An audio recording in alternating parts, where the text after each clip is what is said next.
Hello friends, മഴതോരും മുംബൈയിലേക്ക് എല്ലാവർക്കും സ്വാഗതം. അങ്ങനെ നമ്മുടെ ബാലചന്ദ്രനോട് എങ്ങനെയെങ്കിലും കാര്യങ്ങളൊക്കെ പറഞ്ഞ് മനസ്സിലാക്കി നേരെ ചൊവ്വേ കുടുംബം കൊണ്ടുപോകണമെന്നുള്ള ആഗ്രഹം ശിവൻ അവിടെ വന്നിരിക്കുന്ന നമ്മുടെ കമലയുടെ സഹോദരനായ സുഭാഷിനോട് പറയാണ്. അയാളൊരു പാർട്ടി പ്രവർത്തകനാണല്ലോ. അപ്പോൾ അയാൾ പറയുന്നുണ്ട്, നമുക്ക് ബാലചന്ദ്രനുമായിട്ട് ഒരിക്കൽ കൂടെ ഒരു മീറ്റിംഗ് നടത്താം. അയാളെ ഒന്ന് ഫോണിൽ വിളിക്കുക, എന്നിട്ട് സംസാരിക്കുക, എവിടെയെങ്കിലും വെച്ച് നമുക്ക് ഒന്നുകൂടെ മീറ്റ് ചെയ്യാമെന്ന്. അങ്ങനെ ശിവൻ ആ രാത്രി തന്നെ നമ്മൾ ബാലചന്ദ്രനെ ഫോണിൽ വിളിക്കുകയാണ് കേട്ടോ. എന്നിട്ട് ആ സമയത്ത് മരുന്നൊക്കെ കഴിച്ച് നമ്മുടെ ബാലചന്ദ്രൻ ഒന്ന് കിടക്കാമെന്നും പറഞ്ഞ് തയ്യാറെടുക്കുകയാണ്. അപ്പോഴാണ് ഇയാൾ വിളിക്കുന്നത്. ആ ബാലചന്ദ്ര, ഇത് ഞാൻ ശിവേട്ടനാണ്. ഓ, മനസ്സിലായി മനസ്സിലായി, പറഞ്ഞോളൂ. അല്ല, നീ കിടന്നില്ലല്ലോ അല്ലേ? ആ, കിടക്കാൻ പോവുമായിരുന്നു, അപ്പോഴാണല്ലോ വിളിച്ചത്. ആ, എന്താണ് ഇപ്പോഴത്തെ കാര്യം? അതല്ല ബാലചന്ദ്ര, നമുക്കേ ഒരു മീറ്റിംഗ് വെച്ചാലോ? എന്ത് മീറ്റിംഗ്? ഇവിടെ ഇപ്പം ഇന്നലെ കഴിഞ്ഞത് മീറ്റിംഗ് അല്ലായിരുന്നു. നിങ്ങൾക്ക് വേറെ പണിയൊന്നുമില്ലേ? നിങ്ങൾക്ക് വേറെ പണിയൊന്നും അല്ലേ? അത് ശരി. ഇപ്പോൾ ഇവിടെ നടന്നത് എന്താ, മീറ്റിംഗ് അല്ലേ അതോ ചീറ്റിംഗ് ആണോ എന്ന് ബാലചന്ദ്രൻ ചോദിക്കുമ്പോൾ ശിവൻ ചോദിക്കാണ്ട്, ആ, ചീറ്റിംഗ് ചെയ്യുന്ന നീയല്ലേ, ഞങ്ങളല്ല. ആര് പറഞ്ഞു? ഞാൻ ഒരു ചീറ്റിങ്ങും ചെയ്തിട്ടില്ല, നിങ്ങളാണ് ചീറ്റ് ചെയ്യുന്നത്. ആരാരെയാണ് ചീറ്റ് ചെയ്തതെന്ന് നന്നായിട്ട് ആലോചിച്ചിട്ട് വേണം നിങ്ങളെല്ലാവരും സംസാരിക്കാൻ എന്ന് ബാലചന്ദ്ര പറയാം. നീ എന്താടാ ബാലചന്ദ്ര ഇങ്ങനെ ദുരർത്ഥം വച്ച് സംസാരിക്കുന്നത്? എനിക്ക് നിങ്ങളോട് സംസാരിക്കേ വേണ്ട, ഞാൻ ഉറങ്ങാൻ പോവാം. ആ, നിനക്കുറങ്ങാം, മറ്റുള്ളവരുടെ മനസ്സിൽ തീ കോരിയിട്ടിട്ട്. ഞങ്ങൾക്ക് പക്ഷേ ഉറങ്ങാൻ പറ്റില്ല. എന്നാൽ ശരി, നിങ്ങൾ ഉറങ്ങണ്ട, ഞാൻ ഉറങ്ങാൻ പോവാം. Good night. ദേ ബാലചന്ദ്ര, ഫോൺ വയ്ക്കരുത്. എനിക്ക് പറയാനുള്ള മുഴുവനും കേൾക്കണം. നാളെ നമുക്കൊരു മീറ്റിംഗ് വച്ചേ പറ്റുള്ളൂ. അതിൻ്റെ ആവശ്യമൊന്നുമില്ല, എനിക്ക് താല്പര്യമില്ല. നിനക്ക് താല്പര്യമില്ലായിരിക്കും, പക്ഷേ എനിക്ക് ആവശ്യമുണ്ട്. എൻ്റെ പെങ്ങൾ അനുഭവിക്കുന്ന ആ ഒരു ടെൻഷൻ എത്രയെന്നേ നിനക്കറിയില്ല. ആ, കാറ്റ് വിതയ്ക്കുന്ന ഒരു കൊടുങ്കാറ്റ് കൊയ്യും എന്ന് ഞാൻ കേട്ടിട്ടുണ്ട്. അപ്പോൾ ശിവൻ പറയുന്നുണ്ട്, ബാലചന്ദ്ര, അവളൊരു പെണ്ണല്ലേ, അവൾക്ക് ചില നിലപാടുകളൊക്കെ ഇല്ലേ? നിങ്ങളുടെ ഇഷ്ടത്തിന് വർക്ക് ചെയ്യേണ്ട ഒരു യന്ത്രമൊന്നും അല്ലല്ലോ അവൾ.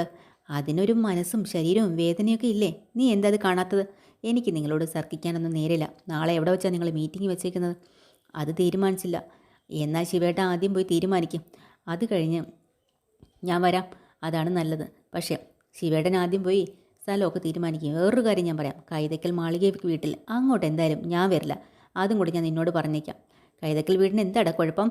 ആ, അത് മനുഷ്യരെ അപമാനിക്കുകയും നിന്ദിക്കുകയും ദുഷിക്കുകയും ചതിക്കുകയും ചെയ്യുന്ന വീടാ. ഓ, എന്നിട്ടും നീ അവിടെ നിന്നാണല്ലോ പെണ്ണ് അന്വേഷിച്ചതും കല്യാണം കഴിച്ചതും ഒക്കെ. ആ, അതിൻ്റെ ശിക്ഷയാണല്ലോ ഞാനിപ്പോൾ അനുഭവിച്ചുകൊണ്ടിരിക്കുന്നത്. ആ, എന്നാൽ നമുക്ക് നാളെ സംസാരിക്കാം. ശരി, സമയവും സ്ഥലവും ഒക്കെ ഞാൻ വിളിച്ച് അറിയിച്ചോളാം എന്ന് ശിവൻ പറയാണ് കേട്ടോ. ബാലചന്ദ്രൻ ഫോണും കട്ട് ചെയ്തിട്ട് കിടന്ന് ഉറങ്ങാൻ വേണ്ടി പോവുകയാണ്. അപ്പോൾ നമ്മുടെ അലീനയല്ല, നമ്മുടെ മുത്തശ്ശിയുടെ റൂമിലേക്ക് വരുന്നുണ്ട്. ആരായി? ശിവൻ. കാരണം അമ്മയെ ഇപ്പോൾ ശിവൻ്റെ വീട്ടിലാണല്ലോ അമ്മയെ കൊണ്ടാക്കിയിരിക്കണത്, കമലയുടെ വീട്ടിൽ. അങ്ങനെ മോനകത്തേക്ക് കയറി വരുമ്പോൾ തന്നെ ഇവരുടെ മുഖം അങ്ങ് ചളിപ്പ് പോലെ ആക്കണ്ട. ചത്തിട്ടില്ലടാന്ന് പറയാട്ടോ. കാരണം മക്കളൊക്കെ വന്നിട്ടേ അങ്ങോട്ടൊന്നും തിരിഞ്ഞു നോക്കുന്നില്ല എന്നുള്ളൊരു പരിഭവം അവർക്കുണ്ട്. അതുകൊണ്ട് തന്നെ അവർ ചത്തിട്ടില്ല എന്ന് പറയാം. ഉടനെ ശിവൻ പറയുന്നുണ്ട്, അമ്മയ്ക്ക് എങ്ങനെ മനസ്സിലായി? ഞാൻ അത് നോക്കാൻ വേണ്ടി വന്നതാണ്. എടാ, എനിക്ക് സകലരെയും മനസ്സിലായി, ഇവിടെയുള്ള എല്ലാത്തിനെയും മനസ്സിലായി. അയാളൊരു പുളിച്ച ചിരിയും ചിരിച്ചിട്ട് അടുത്ത് വന്ന് അമ്മയുടെ അടുത്തിരിക്കുക. അമ്മയ്ക്ക് ഇവിടെ എന്തിൻ്റെ കുറവാ? എന്തെങ്കിലും ഉണ്ടെങ്കിൽ പറ, എനിക്ക് മനസ്സില്ല, ഒന്ന് പോടാ. ഒരു കുറവുമില്ല, അതാ കാര്യം. ചെറുക്ക, നീ ഒന്ന് വിട്ടേ, ഒന്ന് മാറ്, എൻ്റെ വായിന്നൊന്ന് കേൾക്കല്ലേ ചെറുക്ക എന്നാ അവർ പറയാട്ടോ. അമ്മേ, നമ്മുടെ പ്രശ്നം ഇതൊന്നുമല്ല. എനിക്കറിയാം നീ വൈജയുടെ കാര്യമല്ലേ പറഞ്ഞു വരുന്നത്.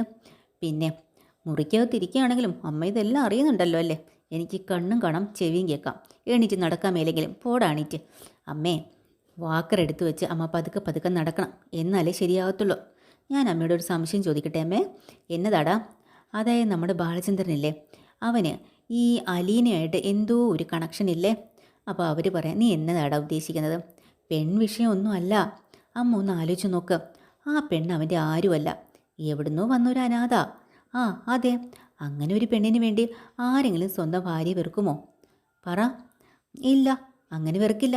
അല്ലെങ്കിൽ അത് പോട്ടെ, സ്വന്തം മക്കളെ വെറുപ്പിക്കുമോ? ഒരച്ഛനും അമ്മയ്ക്കും സ്വന്തം മക്കളേക്കാൾ വലുതായിട്ട് ആരും ഉണ്ടെന്ന് എനിക്ക് തോന്നുന്നില്ല.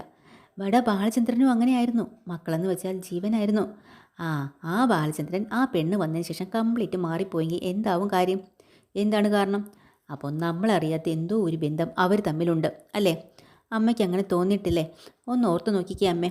ഓ, നീ പറയുമ്പോൾ കാര്യങ്ങളൊക്കെ ശരി തന്നെയാണ്. അവൾക്ക് വേണ്ടിയിട്ട് ഇപ്പോൾ സ്വന്തം കുടുംബമൊന്നും കുളം തോണ്ടേണ്ട ഒരു കാര്യമില്ല.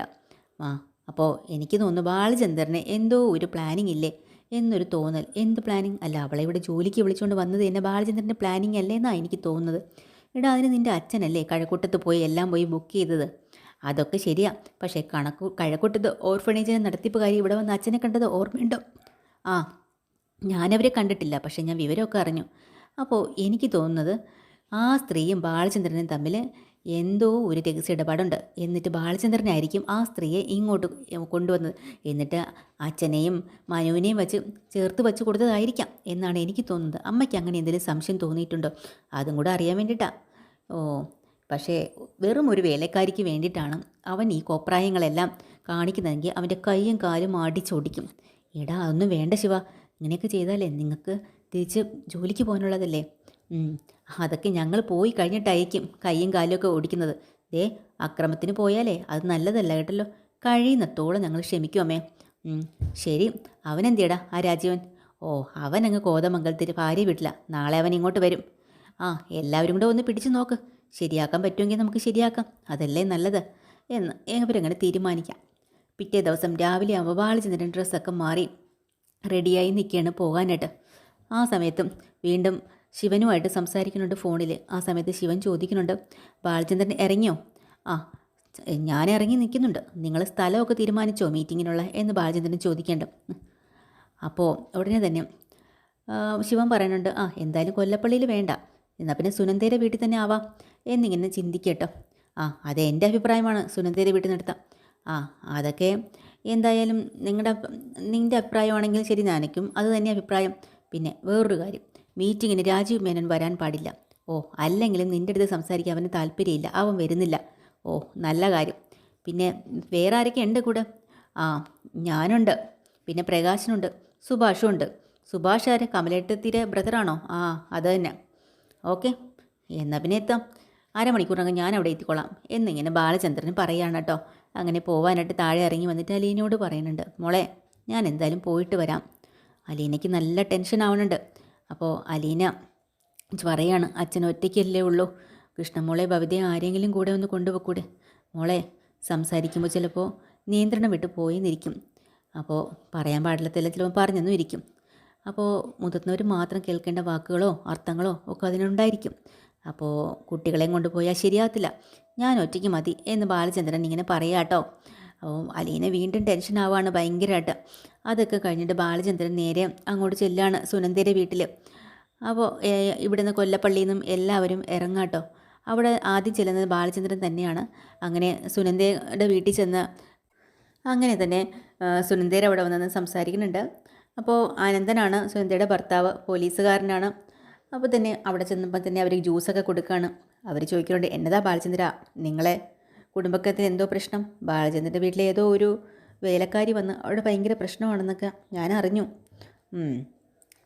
അത് ചിലപ്പോൾ ഗോവർദ്ധനം കൊണ്ടു കൊടുത്ത ന്യൂസായിരിക്കാം.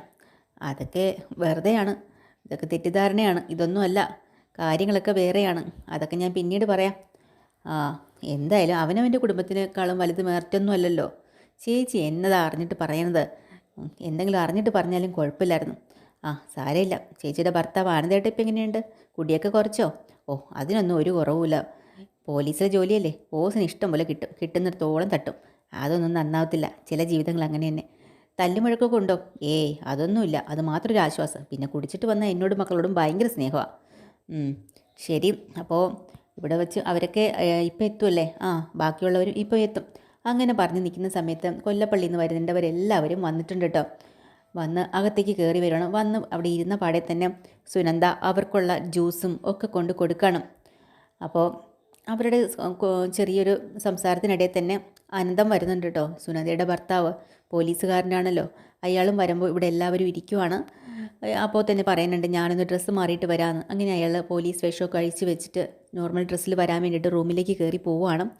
ആ സമയത്ത് ശിവൻ പറയുന്നുണ്ട്, എന്നാൽ പിന്നെ നമുക്ക് കാര്യത്തിലേക്ക് കടന്നാലോ, നമുക്ക് തുടങ്ങി വെച്ചാലോ എന്ന് ശിവൻ പറയാണ്.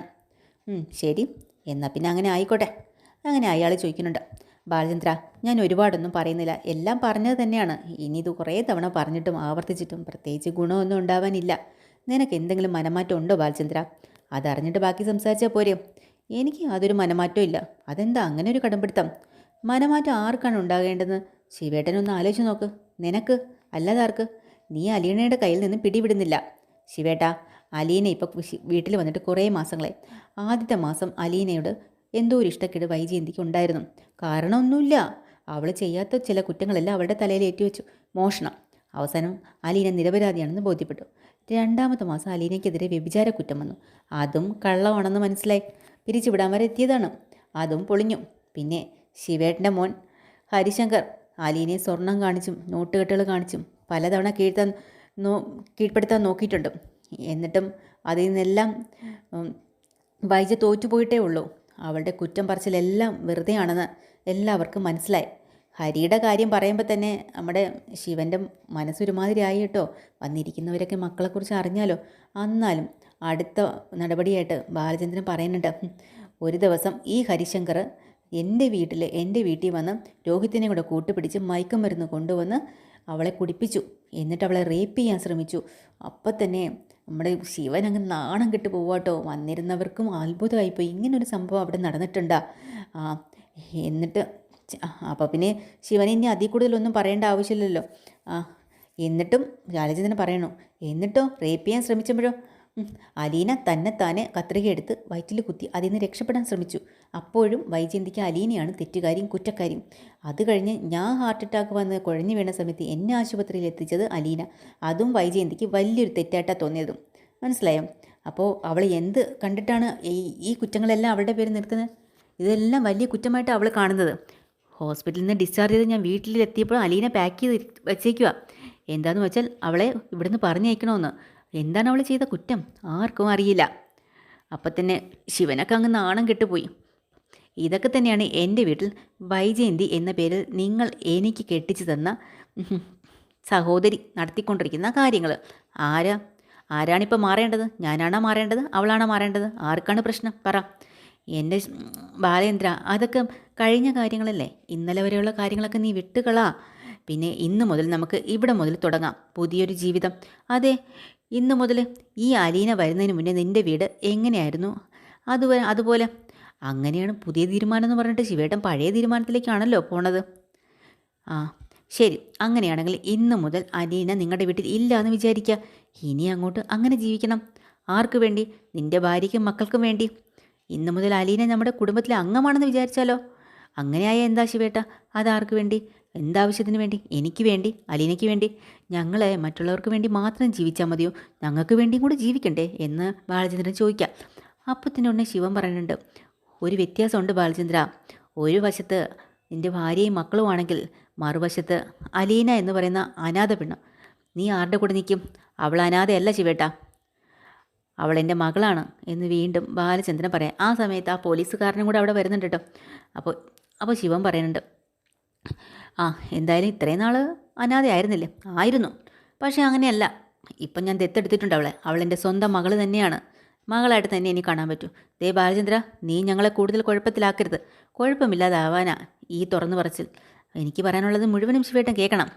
ശരി, ഞാൻ പണ്ട് ഗൾഫിൽ ജോലി ചെയ്തിരുന്ന സമയം ഏതാണ്ട് 23 വർഷങ്ങൾക്ക് മുമ്പ്. അക്കാലത്ത് വൈജ ആഗ്രയിലായിരുന്നു എന്നാണ് എൻ്റെ ഒരു ഓർമ്മ. ആഗ്ര എന്ന് കേൾക്കണമെന്ന് ശിവനാകെ വിറയ്ക്കാൻ തുടങ്ങിയിട്ടോ. ഇരുന്നിടത്ത് നിന്ന് എണീറ്റ് ഓടണോ എന്ന് അങ്ങനത്തെ ഒരു ചിന്തയായി. അപ്പോൾ അല്ല, നീ ആ കാലമൊക്കെ എന്തിനാ ഇപ്പം പറയുന്നത്? പറയാതെ പറ്റത്തില്ല ശിവേട്ടാ. എടാ, നമുക്ക് അത്രയും പുറകിലോട്ട് പോകണ്ടേ? പറയുമ്പോൾ പിന്നെ എല്ലാം പറയണ്ടേ ശിവേട്ടാ? അപ്പം തന്നെ ശിവൻ അങ്ങോട്ട് വിറയ്ക്കാൻ തുടങ്ങി. കോളറിലൊക്കെ പിടിക്കുന്നുണ്ട്. അവിടെ നിങ്ങളുടെ ജ്യേഷ്ഠൻ ആഗ്രയില്ലേ? നിങ്ങളുടെ ജ്യേഷ്ഠൻ ഗംഗാധര മേനോൻ കുറേ നാൾ അവിടെ ജോലി ചെയ്തിട്ടില്ലേ? കുറച്ച് കാലം. അതൊക്കെ വളരെ കുറച്ച് കാലമേ ഉള്ളൂ. അതൊക്കെ എന്തിനാ ഇവിടെ പറയുന്നത്? അതിപ്പോൾ എന്തിനാ ഒളിച്ചു വയ്ക്കുന്നത്? കുഴപ്പമില്ല. ഗംഗയുടെ അന്ന് ആഗ്ര കൺട്രോൾ റൂമിലായിരുന്നു ജോലി അല്ലേ? ഗംഗേട്ട പിന്നെ ഡൽഹിക്ക് പോയി ആർമി ക്വാർട്ടേഴ്സിൽ. അത് കുറേ കഴിഞ്ഞിട്ടല്ലേ എന്ന് വീണ്ടും ബാലചന്ദ്രൻ ചോദിക്കാൻ കേട്ടോ. ഗംഗേട്ടൻ ആഗ്ര കൺട്രോൾമെൻറ്റിൽ ജോലി ചെയ്യുമ്പോഴല്ലേ വൈജ അങ്ങോട്ട് പോയത്? മാലതി എഴുത്തിയുടെ രണ്ടാമത്തെ മകളുടെ ഡെലിവറി സമയത്ത് പോയില്ല. ദേ ബാലചന്ദ്ര, നീ അതൊന്നും പറയണ്ട. നമ്മൾ വിഷയത്തിലേക്ക് മാറിപ്പോകുന്നു. ഇല്ല, ഞാൻ വിഷയത്തിലേക്ക് വരുന്നതേ ഉള്ളൂ. ഞാൻ പറഞ്ഞു വന്നത്, അക്കാലത്ത് ഞാൻ അബുദാബിയിൽ വെച്ചിട്ട് ഒരു സ്ത്രീയെ പരിചയപ്പെട്ടിരുന്നു. എന്നിട്ട് ആ സ്ത്രീയുടെ പേരും പറഞ്ഞിട്ടോ. അപ്പോൾ വീണ്ടും ബാലചന്ദ്രൻ അതങ്ങോട്ട് തുടങ്ങാം. അങ്ങനെ എനിക്ക് ആ ഒരു സ്ത്രീയുമായിട്ട് ഒരു ബന്ധം ഉണ്ടെങ്കിൽ അതിലൊരു കുട്ടിയുണ്ടെങ്കിൽ എന്ന് പറഞ്ഞ് ബാലചന്ദ്രൻ അങ്ങനെ ചിന്തിച്ച് പറയാം കേട്ടോ. വൈജാഗ് വിവാഹത്തിന് മുമ്പ് അങ്ങനെ ഒരു സ്നേഹമുണ്ടായിരുന്നു എന്നും അതേപോലെ ആഗ്രയിൽ വെച്ചിട്ട് സ്റ്റാൻലി എന്നും പറയുന്ന ആളുമായിട്ട് പ്രണയബന്ധത്തിലായിരുന്നു, അതിലൊരു കുഞ്ഞുണ്ടായ കാര്യം ഒക്കെ ബാലചന്ദ്രൻ അങ്ങോട്ട് വിളിച്ച് പറയാട്ടോ. ശിവനും വന്നിരുന്നവരും ഒക്കെ ഉരുക്കി വേർത്ത്. പക്ഷേ കമലയുടെ സഹോദരൻ സുഭാഷ് അവരൊക്കെ ഇപ്പോഴാണ് അറിയണ, അവരുമൊക്കെ അറിയുമ്പോൾ ആകെ നാണക്കേടായി പോയില്ലേ. അങ്ങനെ വന്ന പോലെ തന്നെ ശിവനും പാർട്ടിയും ഒക്കെ നാണം കെട്ട് വാലും ചുരുട്ടി പോകേണ്ട ഒരു ഗതികേടായിട്ട് വന്നിട്ടുണ്ട് കേട്ടോ. ഇതൊക്കെ തന്നെയാണ് എപ്പിസോഡിൽ. ഡീറ്റെയിൽഡ് എപ്പിസോഡുമായിട്ട് വീണ്ടും വരാൻ. ചാനൽ ഇഷ്ടമായി ലൈക്ക് ചെയ്യുക, സബ്സ്ക്രൈബ് ചെയ്യുക. Thank you.